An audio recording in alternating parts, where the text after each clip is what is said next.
what impact do you think this survey will have? We think perhaps this is the empirical, this is going to give us the empirical evidence of the seriousness of the situation that will get everybody to sit up.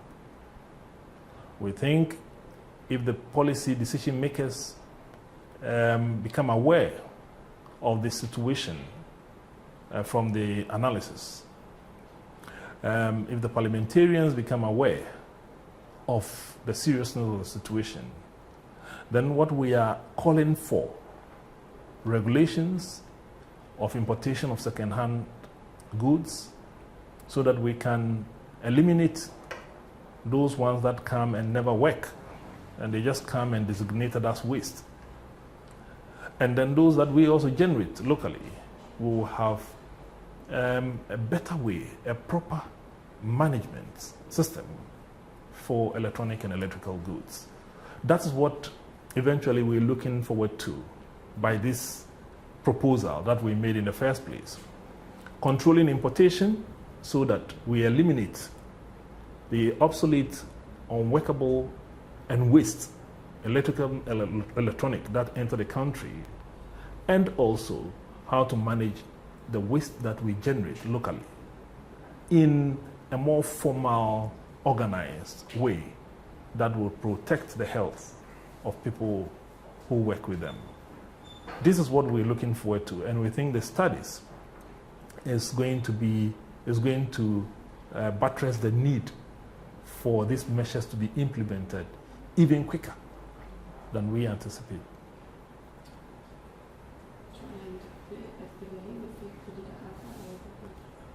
Do you think when the workers are told about the results of the survey, do you think it will have an effect on how they work? Yeah, we think so. It would certainly have effect on them once they are told of the results. And of course, even before the story is told, they themselves are aware that they are exposed to some hazardous conditions. But exactly how, they may not know. But they know that they are affected. That's why when we went in to do the analysis, they were just trooping. Everybody wanted to be involved. But we could take not more than 100. That was how far our resources could go. But they all wanted to be part of it so that they would know what was happening to them. But you see, they cannot also stop because it's a matter of survival. That happens to be their source of livelihood. So though they know that they are exposed to dangerous substances, they still continue. What would you like to?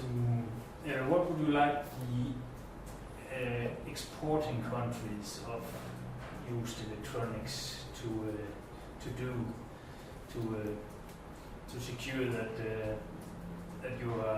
that waste isn't entering into the country?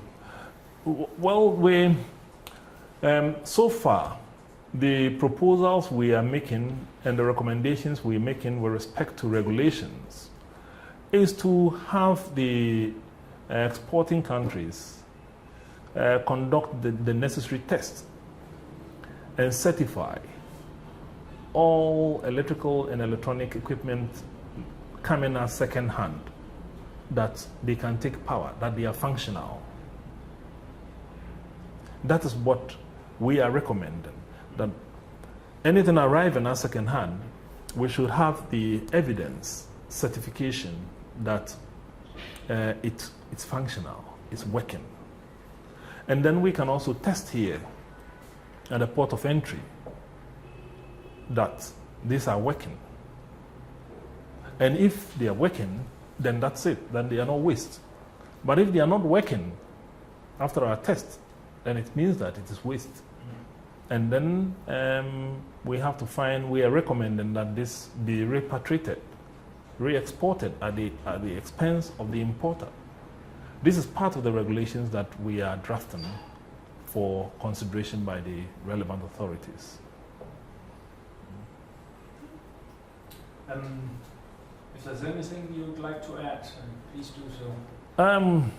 Well, what I would want to add is at this point, what we need is also support, because we have finished the inventory phase, the studies phase, and we are moving on to the piloting of the implementation phase. And the piloting phase, we are looking, from our proposal, we're looking at constructing working areas and helping these handlers to form the necessary groups, and being given a simple implement. For instance, as one of the first measures that we want to take is to eliminate burning of plastics, burning of casings. Some of these, with all the flame retardants, casings have been burnt, and we think that is perhaps the major source of the problem. So we are looking forward to eliminating burning, but it means that we have to have a substitute for removing the plastics from the copper wires and that kind of thing. You see, and means of granulating these casings and then, compacting them for either landfill or whatever measures that we would decide on them, where we cannot find means of reusing them. See, so the construction of such structures, working tables, simple implements to dewire, to remove the plastics from the, and we're also looking at some simple clinic structures close by, sanitary facilities where they can wash their hands, and they can go to, properly organized, if you like, restaurant for them to eat when they have to, giving training, awareness, building some minimum capacity for them to operate in a sound, environmentally sound manner. Clinic with, let's say, a nurse to provide the necessary first aid, support to them, so that the whole system would become formal rather than what we have now, which is regulated by law. And then with the laws that will hopefully will be passed, this will eliminate the indiscriminate setting up of scrap yards anywhere, and then also eliminate burning of electronic and electrical parts. And what we need is support. We need the financial support to be able to set up such systems. And then, depending upon how successful they are, this can be replicated throughout the country. Thank you very much. Thank you.